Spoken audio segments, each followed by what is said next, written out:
should I do this? Should I do that? Should I do this? Really successful people, one characteristic that they very much have in common is that they're extremely decisive out the gate. They don't take time pandering, pondering, wondering. It really is a matter of, what's the issue? Okay, let's do that.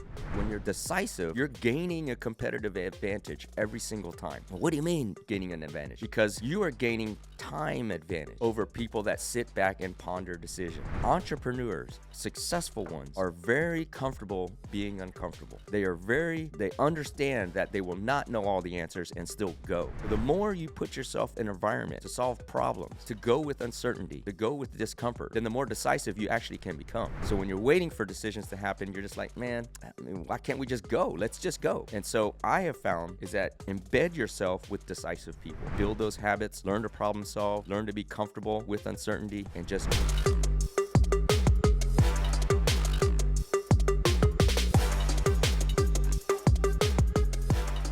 Yo, what's up, everybody? This is the N2N podcast, and I'm your host, Dr. N2N, also known as the Ninja or Prolific Ninja by my family and friends, and because my fans are my friends, you can call me Ninja too. This is the N2N podcast, the alpha to the omega, the begin to the end, talking about life, motivation, drive, success, self-improvement, and offering you morsels in this all-you-can-eat buffet called life. Back in the studio, as you can hear from my voice, a little bit under the weather, a little bit off my game.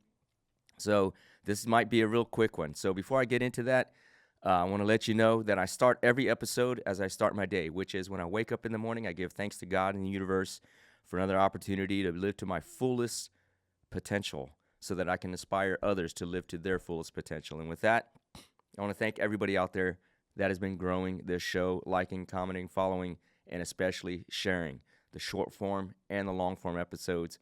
We can't grow the show without you because I do this with my own resources, I like to say, on my own dime, on my own time. I pay for all this myself, the team, the production, everything, just to get this free content to you. So the way we grow this together is on a karmic or energy exchange, which means if you learn something from this episode or any of other aspects of the podcast, please do share the show because you owe me kind of a karmic debt, and I don't want your debt. I want your support and love and happiness. So with that, please do share the show if you learn something from this show or any other episode. I like to say, if your knowledge swole, share the show. That is how we grow. If you've been listening for a while, or if you're new to the show, this summer has been a whirlwind of travel, spending a lot of time for a lot of growth. This past weekend, 3 days at what was called M2N Fest in Monterrey, Mexico. Thank you so much to the Wapinski family, to Tress, for all the love, the hospitality, to bringing me there.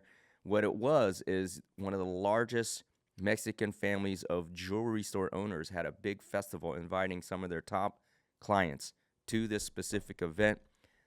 Representing 15, 18 different high luxury brands. Just a great opportunity to meet great people. It wasn't about buying anything or strutting or whatever, flossing, whatever your, whatever X $1,000 watch. It was about the people. And being around all those people, taught me a few things. Before I get into that, came back to Houston, went to another car show event. Phenomenal time. Shout out to Southwest Exotics in Houston. Shout out to the Maven in Houston. If you're ever there, it's a great venue for a brunch spot. But it was a great opportunity to, again, meet more people aligned with my values. And between M2N Fest and between the car show and between all these things that I go to, I'm a keen observer. That's got me very ahead in my life. It's just not being out there in front, but kind of being there in the back to see the whole picture of whatever's going on. And in recent time, it's always been about observing how people are moving, how people are operating, participating in conversation, but more taking a back observer position in order to see how things move and figure out how to position myself within that environment and how to actually accelerate myself in those environments. And one characteristic I noticed among many that I'll talk about in future episodes is that really successful people, talking about in life and talking about in business, in their relationships, whatever it may be, one characteristic that they very much have in common is that they're extremely decisive out the gate. They don't take time pandering, pondering, wondering, should I do this? Should I do that? Should I do this? It really is a matter of what's the issue? Okay, let's do that. Very, very decisive. Now, there's a difference between being decisive and planning. When you're planning, yeah, definitely take your time because you got to think about all the contingencies, what needs to happen in a strategy, what could go wrong, how do you position yourself for what needs to happen if things go wrong. That, everybody that I've noticed, they take a lot of time with. But on a decision point of whether to go or not, yes or no, this or that, it's very decisive. And I'm wondering to myself, and I'm included that way, like, give me the bottom line so I can make a decision. Because I don't have time to be thinking about all the pros and cons. It's very intuitive to a degree because we've had so much experience in success. So you really build yourself to a point where you have this gut instinct around what you should do, and you just do it.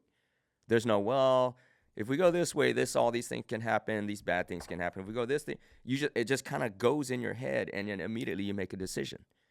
Very, very decisive. And so why does that matter? In business or in success, when you're decisive, you're gaining a competitive advantage every single time. What do you mean gaining an advantage? Because you are gaining time advantage over people that sit back and ponder decisions. So let's say, should we grow into the Austin market, right? Life is a competition. You all know that. I believe that 100% in the world of business, at least, right? So if I'm a law firm contemplating going to Austin and I have another competing law firm contemplating going to Austin, if I move first and the second firm goes slower and takes 2, 3, 4, 5, 6 months to make their decision, I've got a market advantage as a lead. Okay? I'm in the market ahead of time, capturing 2, 3, 4, 5, 6 months of brand recognition in that market because I decided to go quick. Right? Similarly, if it's a new kind of technology, I may not want to go quick. Okay? But I make the decision to not go quick. It's not based on indecision. It's based on an active decision to not go quick. Well, what do you mean? Well, let's say it's a brand new technology that people aren't used to. They have no familiarity with. And there's two companies, A and B, that are competing. A wants to jump out quick. And I control company B. I might say, hey, man, let A go out quick so that they can educate the audience before I bring my technology in. So I don't have to waste those resources going ahead of the curve. But that active decision to delay is actually a decision, very decisive. It's not, hey, well, I don't know, should we, shouldn't we, maybe not, let's just wait and see. No, it's none of that. It's make the decision proactively, decisively, to do or not do, to wait or to go. These decisions happen very, very, very quickly, right? And so what I've discovered, digging a little deeper, is why are successful entrepreneurs so decisive? Not knowing all the facts, not knowing if things will work, not knowing if they, what needs to happen. And the reason is ultimately, and I think I mentioned this on a POV a few weeks ago, is that entrepreneurs, successful ones, are very comfortable being uncomfortable. They are very, they understand that they will not know all the answers and still go. And what brings that comfort in discomfort of the uncertainty and how they handle it is that they have confidence in themselves, or they have enough experience within themselves to be able to basically handle any situation that comes up. They're problem solvers, right? If you can work on your problem solving skills, then you don't really care what happens in the future after you make the decision. I'll figure it out when it comes. If something great happens, I'll do more of that. If something shitty happens, I'll figure out how to fix the situation. But that takes problem-solving skills. So the more you put yourself in an environment to solve problems, to go with uncertainty, to go with discomfort, then the more decisive you actually can become. Those are the building blocks of being decisive. And when you're decisive, you get an exceptional advantage over your competition. You just go. There's no hesitancy, is what I'm saying. Bad entrepreneurs hesitate. They're never successful because they're always behind. And you can't lead the way if you're hesitant. You got to make an active decision to just go. And that's how you actually survive, and that's actually how you win, because it's all a competition. Now, I'm not saying be reckless. That's an entirely different thing. Recklessness is you're not a good problem solver, but you go anyways. And then if something bad happens, you can't recover. That's reckless, right? Recklessness is going without a scope of having not analyzed the entire situation. That's reckless, okay? But the faster you can pick up on the problem solving, on the recognition, on the analysis, the intuitiveness of going, and the ability to handle uncertainty, and it may not work out, and but you're confident that you can work things out. If they don't work, that's going to allow you to be more decisive. And in your life, decisiveness leads to progress. And every 1% you build compounds over the long term. Compounding means your 1% turns into 100% over time, faster, right? Here's delay. Here's the graph of delay, and then start to build versus decide and just go. And this decide and go may be a little bit more bumpy, but it's going to go up the slope to the upper right. If you're just listening only, the positive slope is steeper and faster. And that's why decisiveness is a key component of success. And so in these environments that I'm in, and there are levels to this, man, the MWA Fest showed me there are levels to this game. Just as a side note, I mean, you're talking about several hundred of the wealthiest clients that these people service, over 20 brands of. You're talking about Jacob & Co, Patek, AP, all Hublot, all these major exclusive brands. You hear people talking about people spending millions of dollars on a whim. Like, yeah, I want this or this or this or this or this one. There are levels to this. But I have found that I thrive around people that are decisive, right? If we want to do a project together, let's go. This is why I want to do it. This is why I want to include you. If you're in, you're in. If you're out, it's cool. But if you're in, you're in, let's go. And we go, right? That's a really strong feeling. That's a really strong drive to go out and conquer and go out and build and dominate, is when people are decisive, because indecision actually leads to slow momentum or no momentum. When you kind of dilly-dally, maybe not, I'm not sure, it really slows down the momentum of building. And building takes a lot of momentum, a lot of planning. So when you're waiting for decisions to happen, you're just like, man, why can't we just go? Let's just go.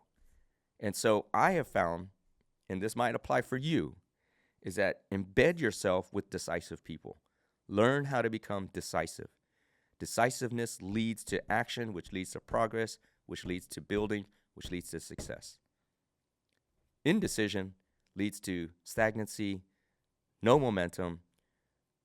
You might just forget about the idea, period, and it leads to no progress, lack of progress. So decisiveness matters. Go with people that are decisive. However, the caveat to that, or the governor to that, is it cannot be reckless. Recklessness leads to disaster, right? So, if you find somebody that, there's a limited amount of resources, but they're just like, spend it all. No, that's reckless. Very much reckless, right? So be decisive, not reckless. Surround yourself with decisive people, not reckless. Okay? Decisiveness leads to success. So as we go into the fall season here, happy fall, by the way, figure out what decisions, what decisiveness needs to happen leading through the end of the year, so that at the beginning of the year, you're going. That's what we do on this episode. On this podcast, if you've been listening to me now for 3 years, coming on 4, the end of the year, while people slow down, we actually accelerate up, so that the start of the year, we're going already, right? And so with that, be decisive around all your decisions to the end of the year. Build those habits, learn to problem solve, learn to be comfortable with uncertainty, and just go. Just go. Nike had it right. Just do it. Right? One of the best memorable slogans in the history of business or society and culture. Just do it, which is very accurate. Be decisive and just do it. So with that, I close my episodes as I close my day. When I put my head on the pillow before I shut my eyes and drift off to Never Never Land, I thank God and the universe for another day to have been great. Hopefully have lived to my fullest controllable potential with the gifts and talents that I've been blessed with. And with that, I want to thank you for listening and following and sharing the show. Like I say, if you're knowledgeable, share the show. Do not owe me a karmic debt. Go share the show if you learned something from this episode or any other episode. And with that, be grateful. And with that, be great today, but be even more grateful. And I'll talk to you very, very soon.